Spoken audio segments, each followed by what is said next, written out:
Since India gained its independence, it was deliberately kept out of major associations so as to contain the influence of the Indian civilization. With the major economic boom, India is however grabbing its share, and the rise of India on the global platform stands in the deposition for the same. Hi and welcome to TFI English, the national socio-political analysis of the TFI Media Group.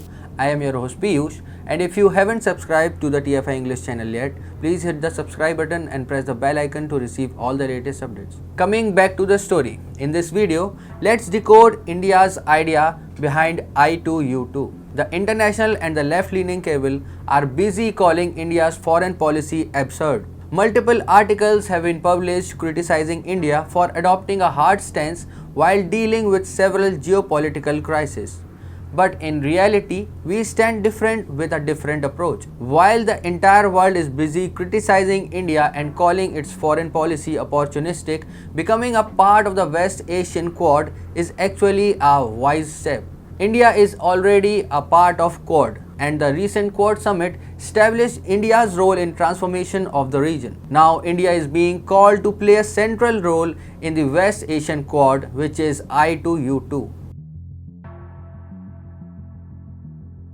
The first virtual summit of I2U2 is to be held on July 14th after being formed in October 2021. Here I2 refers to India and Israel, while U2 refers to the US and the UAE. Prime Minister Narendra Modi will join his Israeli counterpart Yair Lapid, UAE's head Mohammed bin Zayed Al Nahyan, and US President Joe Biden. The agenda of the formation of the group as well as the summit is focused on economic cooperation and infrastructure development. However, the US aims at increasing the integration of Israel into the region. India has its own concerns, and sticking to that, India is all set to play the central role in the West Asian Quad.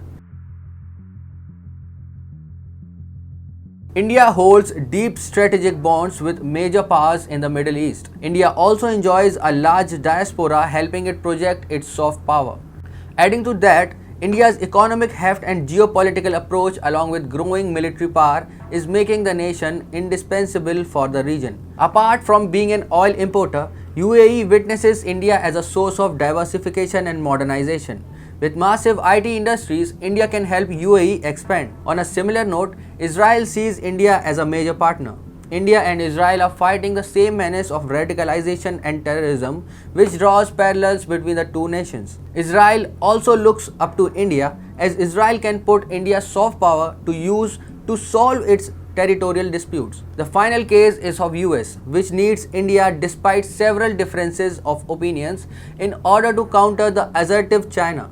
Also, US and India share too much in common: security, economy, and interests in the Indo-Pacific.